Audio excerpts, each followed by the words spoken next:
Pilar Wonosobo, podcast interaksi dan literasi rakyat Wonosobo. Bismillahirrahmanirrahim. Assalamualaikum warahmatullahi wabarakatuh. Selamat pagi teman pemilih. Kita jumpa lagi dalam Pilar podcast interaksi dan literasi rakyat Wonosobo. Yang hari ini kita akan menyusun terkait Sri Kandi menyusun demokrasi. Nah, tentu saja hari ini saya juga nggak sendiri nih. Saya kedatangan dua orang narasumber yang pasti luar biasa sekali, dan ya kita sebagai sesama perempuan, jadi perempuan-perempuan hebat yang nanti mungkin selama 30 menit yang akan datang akan menemani saya berdiskusi maupun kita bercerita bagaimana bahwa perempuan itu dalam dunia demokrasi ikut berperan, ikut membangun suatu sistem demokrasi. Nah, tapi sebelum kita ngobrol lebih jauh lagi, kita kenalan dulu dengan kedua narasumber saya. Selamat pagi Mbak Nila. Selamat pagi. Selamat pagi Mbak Wahida. Selamat pagi. Apa kabarnya, gimana hari ini? Baik? Alhamdulillah sehat. Terima kasih ya sudah meluangkan waktunya untuk diskusi di Pilar Wonosobo.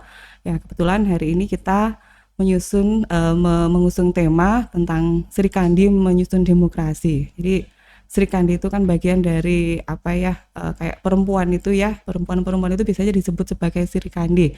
Nah, mungkin sebelum kita ngobrol lebih jauh lagi, biar teman pemilih nggak penasaran nih, narasumber saya kan hebat-hebat semua nih. Nah, kita kenalan dulu dengan teman-teman pemilih. Silahkan, ini mau dimulai dari siapa dulu? Oke, saya Wahidah Nur Solihati. Saya Ketua Pimpinan Daerah Nasihatul Aisyah Wonosobo. Kemudian saya Nila Amania, saya Wakil Ketua PC Fatayat NU Wonosobo. Oke. Nah, ini berarti dua orang pengurus yang memang betul-betul berkecimpung di dalam organisasi perempuan ya. Organisasi perempuan yang memang juga kedua-duanya organisasi yang lama, yang udah besar juga. Nah, mungkin Mbak Wahida ataupun Mbak Nila nanti bisa bercerita selain sebagai pengurus, aktivitas sehari-hari ataupun mungkin ya kegiatan-kegiatan dalam organisasi itu seperti apa gitu. Oke. Saya sehari-hari mengajar, kegiatan hariannya mengajar di SMK Mutu Wonosobo. Nah, untuk periode ini kebetulan saya diberikan amanah untuk menjadi Ketua Pimpinan Daerah Nasihatul Aisyah, dan insya Allah ini periode terakhir. Kenapa Mbak? Periode terakhir iya, kalau kami itu muktamar itu tahun 2026. Ya, periode muktamar 2026, 2027 di musdanya itu insya Allah periode terakhir.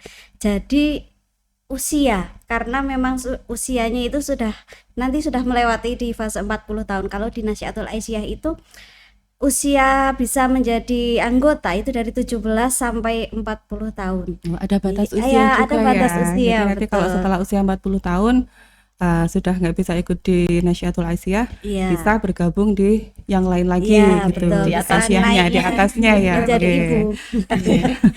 Kalau Mbak Nila sendiri seperti apa? Kalau saya sendiri sehari-harinya saya dosen di Fakultas Syariah dan Hukum. Kebetulan saya Kaprodi Ilmu Hukum saat ini. Terus kalau di Fatayat sendiri saya wakil ketua di bidang hukum. Kemudian kalau tadi dari dibandingkan di Fatayat sendiri, kalau di Fatayat itu batas usianya itu bukan 40 tapi ada batas 40 usia juga sama, cuman terakhir diubah menjadi 45 tahun. Jadi mungkin ya saya masih mungkin satu periode tambahan lagi, karena ini kebetulan kepengurusan kebetulan ini kepengurusan baru, bukan sama ya, cuman kepengurusannya ini kepengurusan baru, jadi baru tahun 2025 ini dilantiknya, jadi untuk 5 tahun ke depan gitu. Oh iya, jadi memang dari organisasi-organisasi ini punya bisa dikatakan ada ART yang berbeda ya. Jadi meskipun kalau semua organisasi pastinya ada proses yang namanya kaderisasi ya Mbak ya. Kaderisasi, karena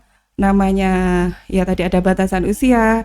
Jangan sampai ketika oh ini usianya yang sudah nggak memenuhi syarat lagi, kita nggak punya kader nih di bawahnya. Iya, Nah, betul. kaderisasi tersebut kalau di Fatayat itu seperti apa Mbak nilai yang memang sudah dilakukan dari Fatayat sendiri? Kalau kaderisasi sendiri di Fatayat sendiri kan setiap ada kepengurusan baru, baik itu di tingkat dari pengurus pusat ya sampai ke pengurus wilayah, sampai kemudian di pengurus cabang, anak cabang, ranting sampai anak ranting, itu pasti setelah pelantikan agenda pertama yang dilaksanakan itu LKD, latihan kader dasar. Jadi memang di situ untuk membekali kader-kader Fatayat juga untuk siap terjun dan melakukan pengabdian di masyarakat sendiri. Kalau satu periodenya terhitung berapa tahun ini? Berarti 5 tahun. Oh 5 tahun, sama ya kayak periode di KPU. Sama Iya, juga betul. ternyata.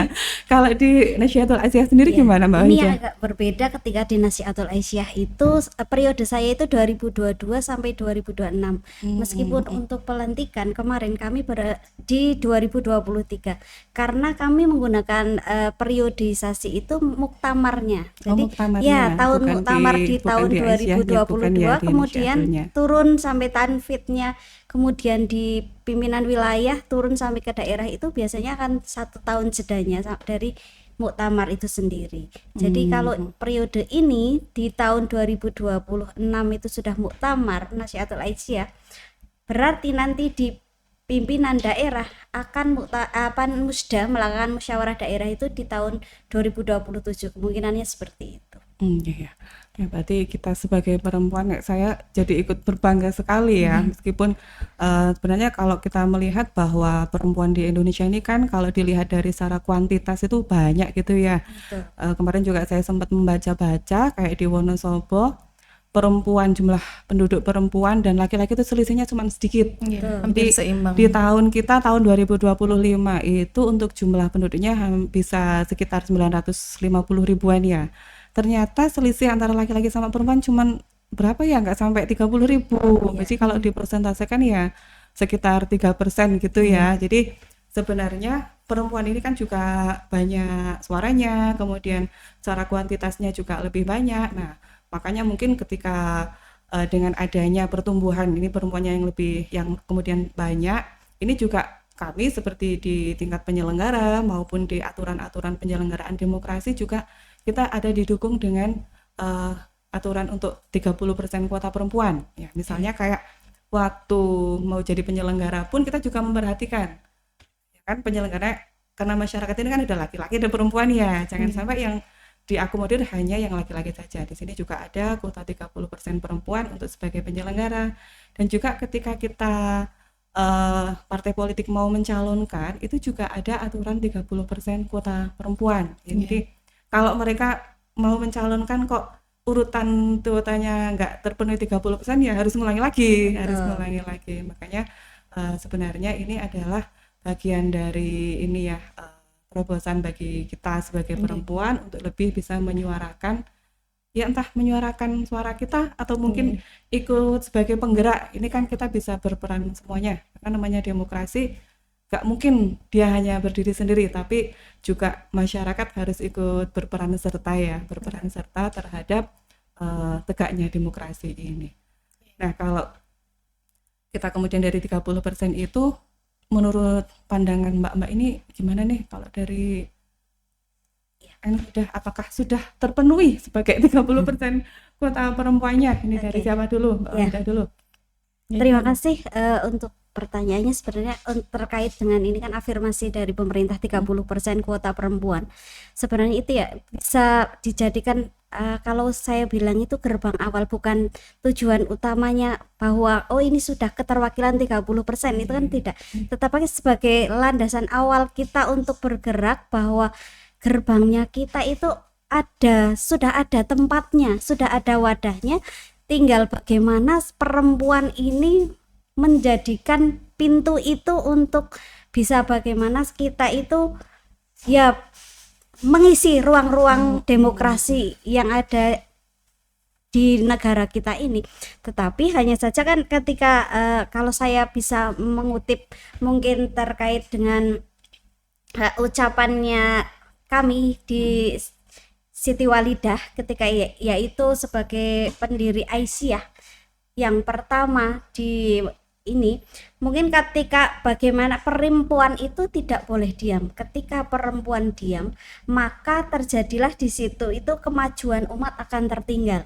Nah, kata-kata inilah yang menjadikan motivasi kami bahwa perempuan itu ya jangan jadi kaum yang di belakang. Ayo mari kita mengisi ruang-ruang demokrasi itu sehingga keterwakilan dari perempuan ini akan tersuarakan terutama untuk kaum perempuan dan anak. Ini menjadi konsentrasi kami di Nasyiatul Aisyah, bagaimana suara-suara perempuan dan anak ini dapat terwakilkan dan menjadikan nilai kebijakan yang muncul untuk kami para perempuan. Udah dikasih pintu, tinggal dibuka pintunya, mulai dari mana lah itu bagaimana kita caranya untuk mengisi ruang-ruang tersebut gitu ya. Kalau dari Fatayat sendiri gimana pendapatnya Mbak Nila? Jadi memang afirmasi 30% untuk perempuan seperti tadi pendapatnya Mbak Fida kan memang benar nggih. Jadi ini adalah pintu masuk bagi perempuan dan itu sendiri kan memang kita sudah diatur di konstitusi sendiri ya bahwa keterwakilan kita tuh sama kedudukannya gitu di hadapan hukum. Perempuan atau laki-laki itu kan sama kedudukannya di hadapan hukum. Tapi prakteknya ketika belum dikasih fasilitas sama negara dibatasi seperti itu kan perempuan selalu kalah gitu. Ada beberapa hal ya, banyak sekali hal-hal yang menyebabkan perempuan itu kurang ikut andil dalam berpartisipasi di lingkungan politik di demokrasi kita. Tapi dengan pemerintah itu memberikan batasan dulu ya, dengan pertama kan dikasih batasan dulu. Jadi dengan dikasih batasan dulu harus ada keterwakilan itu kan secara paksaan dulu.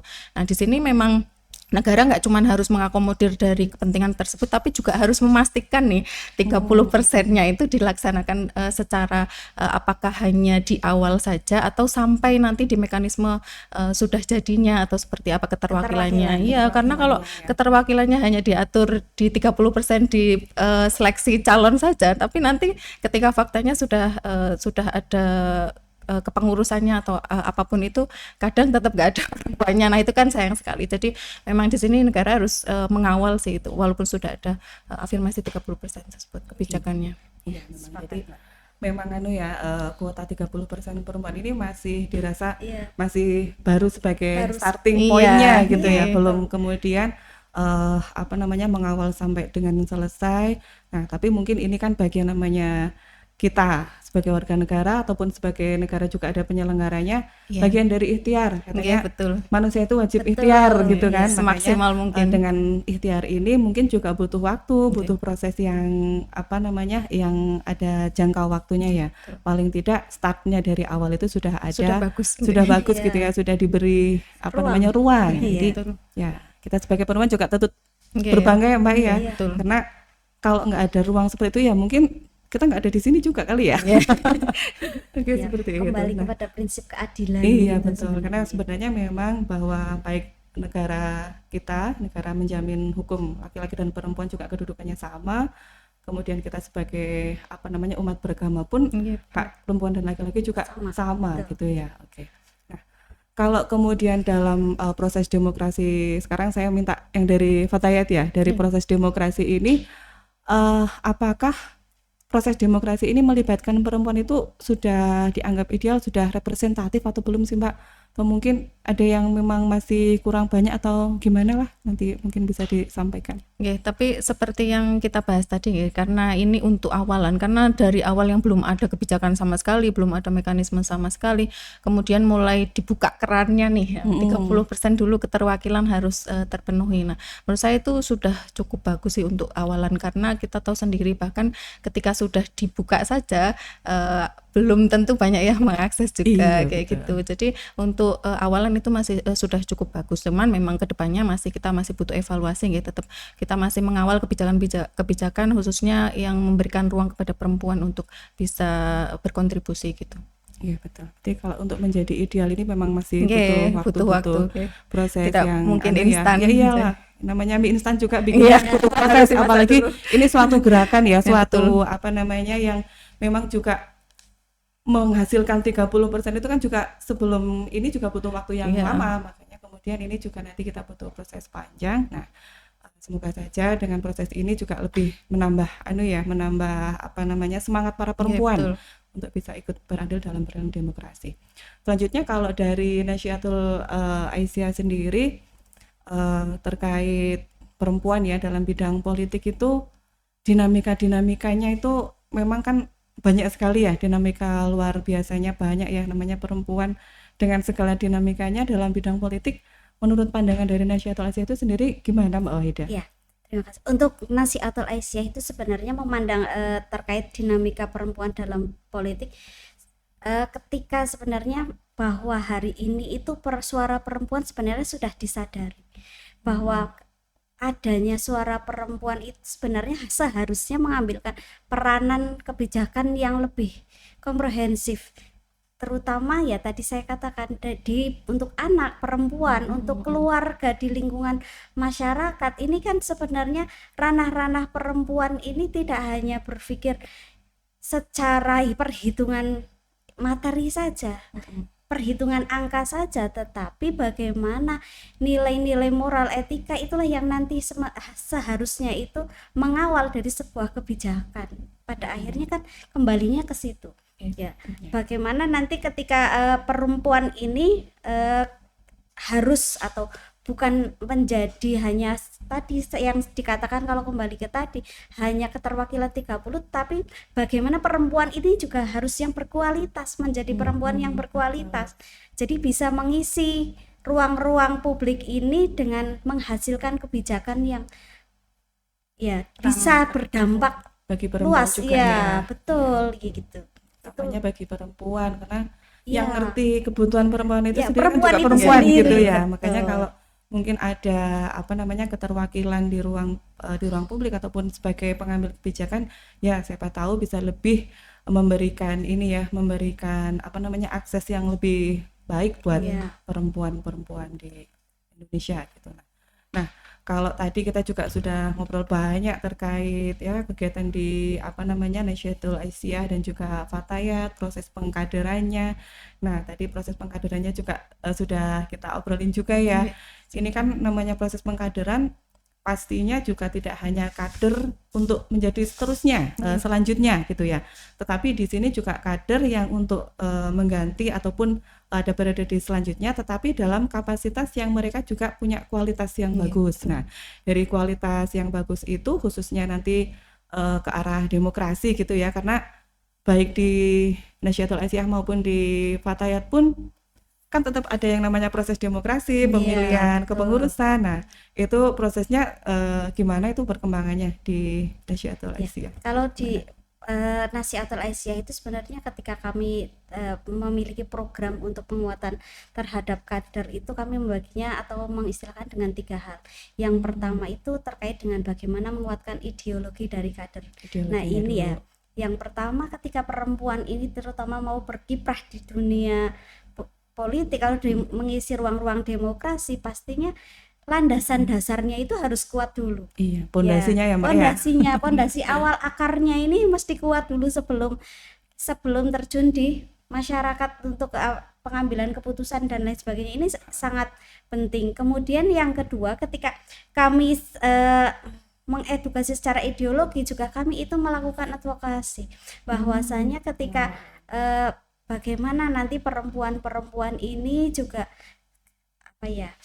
kalau bahasa mudahnya itu ketika ya akan terjun, setelah terjunnya itu nanti bagaimana, harus mengapa, ketika itu nanti bagaimana caranya kita mungkin dengan public speakingnya, kemudian dengan nanti cara pengambilan keputusan dan kebijakan, ini kan menjadi penting. Yang terakhir kami itu di literasi nah ya, apalagi ini terkait dengan demokrasi, tentu kami itu membangun literasi digitalnya itu kan hari ini luar biasa. Ya, bagaimana kita itu membuat kader itu menjadi tidak antipati terhadap politik. Itu kan yang pertama, apalagi ini perempuan itu menjadi PR besar di kami, terus terang saja. Nah, kedua, bagaimana nanti kalau itu sudah meyakinkan kan mereka mau tidak mau berpartisipasi itu. Berarti memang ada, kalau dari Nasyatul Aisyah ada 3 ya, dari ideologi, kemudian advokasinya dan literasi. Nah, ini yang kemudian saling berkaitan, ada urutannya, tetapi nanti hasil akhirnya menjadi kader yang benar-benar bisa Iya, ketika siap terjun di masyarakat untuk- siap iya, mau iya. ngapain aja oke, gitu Iya. ya. Kalau di Harapannya Fatayat begitu. sendiri bagaimana Mbak Nila? Oke, kurang lebih sama nggih. Di Fatayat sendiri dari pelaksanaan latihan kader dasar itu kan biasanya 2 hari itu. Itu saja dimulai dengan sama seperti penguatan ideologi dulu, penguatan nilai-nilai aswadanya, kemudian setelah itu juga termasuk juga kepemimpinan. Jadi kita memasukkan materi-materi kepemimpinan, kesetaraan gender dan tidak lupa networking kan. Karena berjejaring ya betul dan padahal kader-kader Fatayat sendiri juga memang kalau lagi ngisi LKD gitu sendiri itu saya melihat potensinya tuh luar biasa gitu karena memang Fatayat membuat bagaimana caranya kita itu berorganisasi juga menciptakan ruang belajar yang berkembang kayak gitu. Jadi kita bisa menjadi individu karena nggak semuanya yang join Fatayat itu kan nggak semuanya berkarir juga. Ada yang ibu rumah tangga, ada yang pedagang, ada yang petani, banyak sekali juga yang petani. Nah di situ kami membuat forum di Fatayat tidak hanya secara LKD saja tapi juga kan Fatayat punya kegiatan rutin juga dari selapanan, pengajian seperti itu. Nah itu kita juga memang memberikan materi-materi gitu untuk para kader. Kalau PC sendiri, pengurus cabang sendiri sekarang lagi membuat namanya, karena ini kepengurusan baru ya, jadi ada program baru itu selapanan. Jadi dui minggu, ya kajian dui minggu ya, kajian dui minggu itu enggak hanya ngaji saja, bukan biasanya kayaknya Fatayat ngaji tok gitu, enggak juga karena ada diskusi juga ya. Karena di situ materinya itu selain dari Fordev yang forum dakwahnya, tapi juga kemarin materi dari kesehatan juga. Kemudian karena kalau 2 minggu cuma ngaji terus itu bingung juga nanti ngisi apa. Jadi memang harus bergiliran dari beberapa bidang, nanti juga bidang hukum juga LKP3-nya juga akan memberikan kajian juga di 2 minggu itu gitu. Sebenarnya hampir sama ya, jadi tetap ideologi nomor 1 ya, karena dasar dari semua organisasi itu kalau nggak ada ideologinya ya pokoknya dasar apapun gitu ya, dasarnya sudah kuat, maka nanti kemudian mau mengikuti apapun dia juga sudah ada pegangan gitu. Jadi kalau di Fatayat ini ada ideologi, kemudian kepemimpinan dan juga networking. Sebenarnya kalau dengan Nasyiatul Aisyah ini juga hampir sama ya. Memang kita punya program yang hampir sama dengan proses yang juga di situ ada beberapa proses yang dilalui yang hasil akhirnya nanti menciptakan kader yang benar-benar berkualitas. Jadi pokoknya mau ditaruh dimanapun siap gitu ya. Jadi bisa mengikuti mau di bidang kemanusiaan, mau di bidang sosial, mau di mana, karena memang dari awal pengkaderannya sudah ada bekal dari baik dari Nasyiatul Aisyah maupun dari PC Fatayat. Nah, karena dari PC Fatayat maupun dari Nasyiatul Aisyah ini kan untuk sebagai organisasi yang di sini tidak hanya anggotanya tidak hanya dari satu kelompok saja, tapi dari berbagai perempuan dengan latar belakang yang berbeda, kemudian dengan posisi, mungkin ada yang bekerja, yang ibu rumah tangga, yang mereka dengan profesi yang bermacam-macam ini, ya tentu saja pengkaderan nggak kemudian mulus kayak jalan tol ya Mbak ya. Betul. Pengkaderannya ya namanya itu ada dinamikanya, ada ya mungkin sedikit-sedikit riuh-riuh kecil gitu. Nah, tapi ini seperti apa sih dinamika yang mungkin dialami dari proses pengkaderan? Dari Fatayat dulu mungkin. Jadi kalau pengkaderan itu sendiri sebenarnya standar tadi yang seperti saya sampaikan, standar latihan kader dasar LKD-nya itu kan mulai dari pengurus pusatnya yang di Jakarta, kemudian pengurus wilayah, kemudian pengurus cabang, itu masih bisa ideal 2 hari dilaksanakan penuh tanpa absen kayak gitu.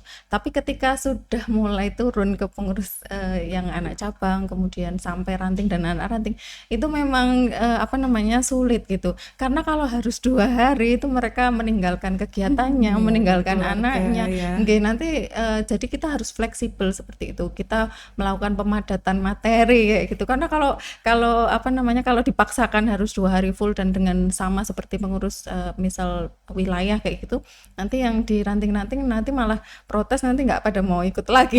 Jadi memang gimana caranya mereka tetap diminta untuk meluangkan waktu, tapi kita juga tetap memahami gitu bahwa kita perempuan secara domestik saja sudah sangat sibuk sekali, apalagi masih nambah kegiatan organisasi dan sudah mau ikut saja itu sudah alhamdulillah sekali, sehingga kita memang berusaha untuk menyeimbangkan seperti itu. Iya, apalagi sebagai perempuan itu dari budaya patriarki kita ya, betul, masih kuat sekali, kuat sekali untuk perempuan. Kalau di Nasyiatul Asyah sendiri gimana Mbak? Ya. Sebenarnya kalau terkait kami itu ya hampir sama miripnya. Kenapa? Karena memang fokus kami itu kan perempuan muda. Di mana perempuan muda itu sedang produktifnya, baik di sisi kalau yang kerja juga sedang asik-asiknya bekerja. Mungkin sedang meniti karir, kemudian ketika ibu muda juga dengan kerepotan putra-putrinya, nah itulah yang menjadi kadang kami itu harus menyesuaikan apa yang ada di kader-kader kami, tetapi memang untuk pengkaderan itu kan sudah ada sistem kayak patokannya untuk ketika latihan dasar, kemudian kalau kami itu latihan instruktur atau Darul Arkom itu kan sudah ada metriknya untuk setiap agenda kegiatan, tetapi pada pelaksanaannya ya memang harus menyesuaikan yang mungkin seharusnya nginap, tapi bagaimana kami itu membuat waktu 3 hari yang tidak berturut-turut seperti itu, karena memang yaitu kalau harus meninggalkan rumah apalagi perempuan tadi itu kembalinya itu luar biasa ya. Jadi kami itu sampai kalau di Nasyiatul Asyah itu memiliki emina setiap kegiatan. Jadi ketika ibunya itu berusaha mengikuti kegiatan, kami menyediakan educare milik Nasyiatul Asyah. Jadi sudah ada ruangan khusus untuk di mana anak-anak menangis, anak bermain itu sudah full timnya, kemudian nanti para ibunya tinggal atau perempuan-perempuan ya bisa fokus. Itu yang kami sampai hari ini berikan solusi untuk anak-anak tidak ditinggal di rumah, tetapi bagaimana ketika bernasiah mereka anak-anak ya dibawa. Selain itu mengenalkan kepada anak ya sebagai bentuk perkaderan sejak dini sebenarnya kan seperti itu. Ya memang kalau mau jadi kader itu pokoknya siap harus tahan banting ya. Mau prosesnya mau seperti apa ya, karena dia sudah siap. Nah padahal sebagai perempuan ini ya, utamanya di Nasyiatul Asyah maupun di PC Fatayat, karena memang bagian dari organisasi yang luas gitu ya, dengan jejaring yang luas, ini juga kalau memang nanti sudah ready, itu pun juga bisa sebagai bagian dari corong demokrasi gitu ya, mulai dari keluarganya, kemudian di lingkungan sekitarnya. Nah ini tapi memang karena budaya di kita yang mungkin masih masih kental dengan budaya patriarki itu, jadi kadang menjadi salah satu kendala yang kemudian di kita gitu. Dan tadi juga sudah jadi dari kendala tersebut sudah berusaha bagaimana untuk mengatasi hambatan-hambatan tersebut. Kalau selain yang hal tadi, apakah mungkin ada kendala lain, mungkin apakah secara strukturalnya, apakah mungkin dari internal dari organisasi atau dari apa itu? Kalau di Fatayat sendiri sebenarnya kita itu kan pengen bikin misal satu kepengurusan itu ya kalau bisa sih jangan gemuk-gemuk gitu ya biar efektif, tapi kalau kepengurusan itu tidak gemuk, wong kita ini berorganisasi itu kan lillahi ta'ala gitu ya, jadi nggak ada dapat apa-apa, maksudnya nggak bisa, kita kan malah memang pengabdian gitu. Jadi kalau kepengurusannya itu kurus, nanti takutnya kalau kita lagi bikin acara apa gitu pas bergantian lagi pada sibuk semua itu repot. Jadi memang sebisa mungkin itu kalau memang mau bergabung ya segera diakomodir, itu solusinya sih biasanya seperti itu, karena kembali lagi berorganisasi yang lillahi ta'ala berarti kita benar-benar harus meluangkan waktu dari keluarga, waktu dari aktivitas sehari-hari, apalagi perempuan sendiri di tengah patriarki ya, budaya masih patriarki itu kan kita mendapatkan beban double gitu, jadi beban yang di rumah kemudian masih kalau yang bekerja juga. Jadi memang harus ditekankan dari awal bahwa ini adalah bentuk pengabdian, bentuk sebagai bentuk tanggung jawab untuk kembali ke masyarakat gitu, untuk bermanfaat di tengah masyarakat. Saya mungkin menambahkan terkait dengan hambatan tadi yang kita bahas. terkait dengan ruang-ruang demokrasi tadi, kembali ke ruang demokrasi, bahwa ya tadi karena budaya kita patriarki itu menganggap bahwa perempuan ketika tampil di ranah publik itu menjadi hal-hal yang belum wajar atau dianggap stereotipnya itu masih nggak pas gitu. Ngapain sih kamu gitu ya, kenapa harus perempuan gitu perempuan ya, sudah terbiasa pemimpinnya laki-laki. Sudah terbiasa pemimpinnya laki-laki. Yang kedua memang kadang yaitu kebijakan itu kadang kurang menyentuh kepada perempuan. Iya, makanya tadi kembali lagi perlu sebenarnya kita itu mendorong para perempuan, dan perempuan memilih perempuan itu sebenarnya harus kita galakkan bareng-bareng. Nggak cuma woman support woman ya. Iya. Kalau sekarang yang lagi trending kan woman support woman. Sekarang perempuan pilih perempuan nggak juga. cuma support hanya supporting aja, tapi woman choice woman gitu ya. Iya, harus begitu. Perempuan. Karena memang nanti implementasinya itu akan kebijakannya kan berpengaruhnya akan sangat luas. Betul sekali. Iya. Iya, karena memang kalau bukan perempuan yang bikin kebijakan, yang mengerti perempuan siapa lagi, gitu kan. Apalagi ya. Nah, jadi Kadang memang itu apa namanya, kalau kena stigma juga dari maju aja udah kena stigma, ngapain gitu maju. Udah gitu nanti pas udah menjadi calon gitu, nanti dari pemilih juga kena stigma lagi. Ini masa milih perempuan, milih yang laki-laki aja lah. Nah, itu jadi kedobel-dobel. Ya itu budaya itu sebenarnya kalau secara struktural, ketika budayanya itu sudah bagus, sebenarnya struktural itu kan bisa diatur, mengikuti. Tetapi kalau yang budayanya ini belum selesai di masyarakat, ini yang menjadi agak ya mungkin menghambat proses keterwakilan perempuan di ruang-ruang publik itu sendiri. Untuk maju aja udah minder duluan gitu, karena kena label juga biasanya. Ya, padahal kalau orang ngobati minder itu agak susah ya. Iya betul. Ngobati minder itu, tapi kembali lagi ke tadi kayak pengkaderan, sebenarnya kalau menurut saya sih itu juga bagian dari ini ya, kemajuan. Bagaimana kemudian dari organisasi-organisasi perempuan ini untuk menyiapkan ketika nanti perempuan-perempuan tersebut bisa terjun dalam dunia demokrasi. Nah, demokrasi ini kan ada mungkin sebagai penyelenggaranya, mungkin bisa sebagai peserta ya, atau mungkin sebagai pemilih, tapi di sini sebagai pemilih yang benar-benar bijak untuk menggunakan hak pilihnya. Karena kalau bukan kita sebagai perempuan, siapa yang mau melindungi hak kita lagi? Nah, gitu. Nah, terkait dari itu, ini kan juga salah satu program yang diadakan oleh KPU itu kan punya program namanya pendidikan politik ya, pendidikan pemilih. Nah, mungkin dari Aisyah maupun dari Aisyah maupun Fatayat juga barangkali pernah bekerja sama bekerja sama dengan kita. Nah, saya di tahun berapanya mungkin nanti bisa diceritakan kerjasamanya dengan kita sebagai bentuk bagian dari pendidikan politik untuk menjadi pemilih yang cerdas.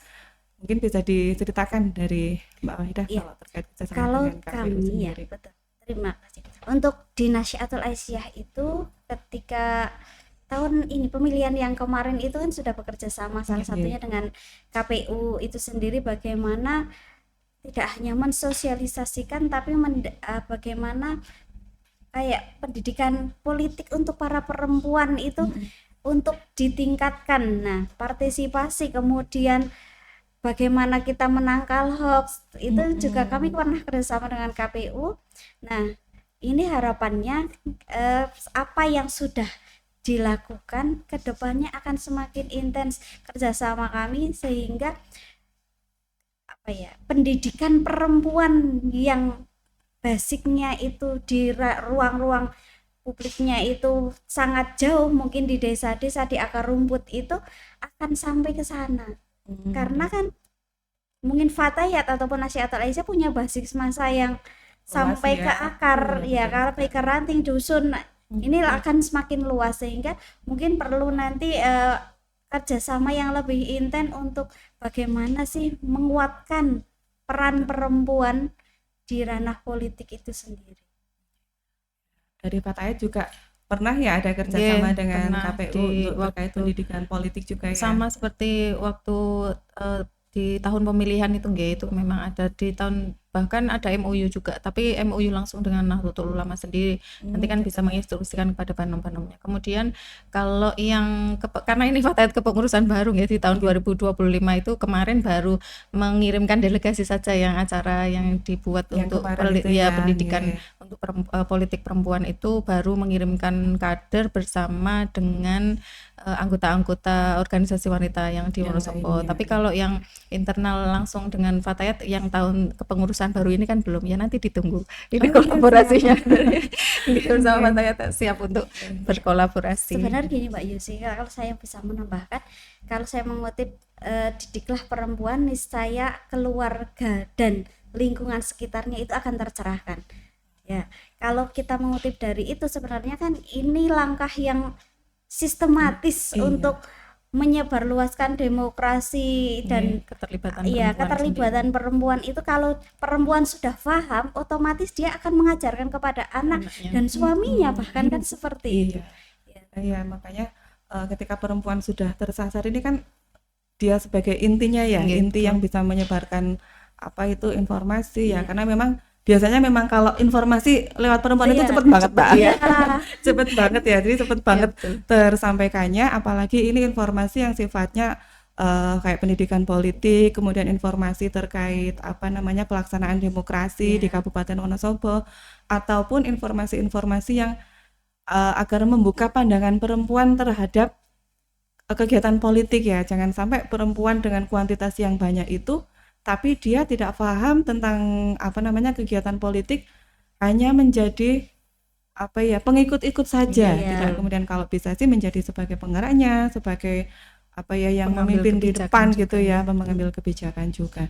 Nah, ini berarti dari kerjasama yang sudah kita lakukan memang ada efek positifnya efek positifnya, dampak positifnya yang ya semoga saja sampai tahun-tahun ke depan kita masih ada kesempatan. Jadi kami senang sekali kalau memang dari dari organisasi kemudian bisa kita bekerja sama. Ini kan juga bagian dari ini ya, pendidikan politik, karena memang kalau di kita sedang tidak tahapan itu memang terbatas. Jadi dengan adanya kegiatan kerjasama seperti ini bagi kami juga sangat membantu untuk menyampaikan kepada masyarakat. Jadi ya nggak hanya sebagai ya kerjaan kegiatan saja, tapi itu bisa mendapatkan hasil yang nyata gitu ya. Nah, ini kita sudah ngobrol banyak ya, tentunya saya juga mendapatkan banyak motivasi nih. Jadi sebagai perempuan akhirnya lebih merasa bangga karena memang ternyata ruang untuk perempuan itu banyak sekali. Nah, ini dari perempuan-perempuan hebat yang ada di depan saya, ini kita karena memang kita menyapanya banyak teman pemilih yang ada di Wonosobo maupun di luar Wonosobo, mungkin bisa memberikan pesan kepada perempuan-perempuan di luar sana terkait agar bagaimana mereka nanti dalam bidang demokrasi ataupun dalam bidang politik bisa ikut. Kepada perempuan khususnya ini di Wonosobo ya, bahwa yakinlah bahwa suara perempuan itu adalah sebuah kalau saya bilang cahaya yang tidak mungkin akan disembunyikan, sehingga ketika perempuan, kalau saya mengutip sebuah ini lagi, jika perempuan maju maka tegaklah umat, maka sudah saatnya perempuan ini mengambil sisi peran-peran yang luar biasa yang sudah diberikan oleh negara, sudah diberikan oleh pemerintah, tinggal bagaimana kita mengisi dengan perempuan-perempuan yang berkualitas. Jadi memang kita sebagai perempuan itu harus mulai mau untuk berkontribusi, apalagi aktif secara politik, karena kalau kita pasif secara politik, padahal politik itu berdampak di semua sisi ya, soal bahan pangan, soal kesejahteraan anak, pendidikan, semuanya adalah hasil kebijakan politik. Kalau kita hanya diam saja, tidak mau mengambil peran ikut andil di tengah politik kayak gitu, nanti berarti kita hanya akan mendapatkan hasil kebijakan saja, tidak ikut andil. Nah, ini saya kasih sedikit pantun ya. Silakan Mbak Nila. Pergi ke Dieng melihat telaga, kabut tipis datang menyapa. Perempuan Wonosobo jangan ragu berdaya, karena suara kita membawa sejahtera. Wah, Iya. luar biasa ini. Main pantun-pantunan juga ya. Oke. Nah, tadi berarti ini adalah pesan-pesan buat perempuan yang ada di luar sana, baik itu di wilayah Wonosobo maupun di luar Wonosobo ya. Kita sebagai perempuan agar mereka juga nggak takut memulai sesuatu, nggak takut memberikan suaranya, karena ya suara kita memang sangat berharga sekali. Mungkin kalau bisa dibikin satu kalimat aja Ya. dari Mbak Wahida. Kalau saya mungkin jangan biarkan ruang-ruang yang sudah ada itu kosong. Karena kalau bukan perempuan-perempuan yang cerdas, perempuan salihah, maka ruang itu akan terisi oleh kegelapan. Wah, luar biasa sekali. Kalau dari Mbak Nila, Jadikan kontribusi kita di masyarakat itu sebagai bagian dari ibadah kita gitu. Jadi semakin kita berkontribusi, maka dampaknya juga akan kita rasakan sendiri. ya, luar biasa ya. Jadi ini saya agak bergetar gitu ya jadinya, karena memang ternyata dengan kita ngobrol, kita diskusi seperti ini, banyak sekali hal-hal yang memang kemudian menjadi pengetahuan bagi saya, menjadi pengalaman bagi saya, dan juga pengalaman dan pengetahuan bagi teman-teman pemilih yang ada di luar sana. Jadi teman pemilih jangan ragu untuk terus berkarya, untuk terus memberikan suara, karena suara kita sangat berharga dan itu adalah bagian dari hak kita. Terima kasih Mbak Nila, terima kasih Mbak Wahidah. Senang sekali hari ini saya mendapatkan banyak ilmu, juga mendapatkan banyak banyak insight ya, yang ini benar-benar bagi saya sesuai dengan tema yang kita usung, yaitu Sri Kandi Menyusun Demokrasi. Semoga nanti membuahkan hasil yang maksimal. Jadi teman-teman pemilih yang ada di luar sana, kalau nonton podcastnya kita, semoga bisa bangkit untuk ikut lebih berperan dalam dunia demokrasi maupun dalam dunia politik. Nah, terima kasih atas waktunya. Semoga lain kali kita bisa bertemu kembali dengan diskusi yang pastinya lebih seru lagi ya. Baiklah teman pemilih, alhamdulillah hari ini kita sudah berdiskusi banyak panjang lebar dengan kedua narasumber yang luar biasa sekali. Jangan lupa untuk selalu subscribe channel YouTube KPU Kabupaten Wonosobo untuk mengikuti informasi-informasi kepemiluan dan juga informasi-informasi yang berkaitan dengan demokrasi dan juga kegiatan di KPU Kabupaten Wonosobo. Nah, jika teman pemilih ingin agar ide-ide ataupun gagasannya bisa diusung dalam podcast kita, silahkan komen di kolom komentar kita. Dan jangan lupa subscribe, komen, dan share. Dan terima kasih semuanya. Kita bertemu kembali. Saya akhiri. Wassalamualaikum warahmatullahi wabarakatuh. Waalaikumsalam.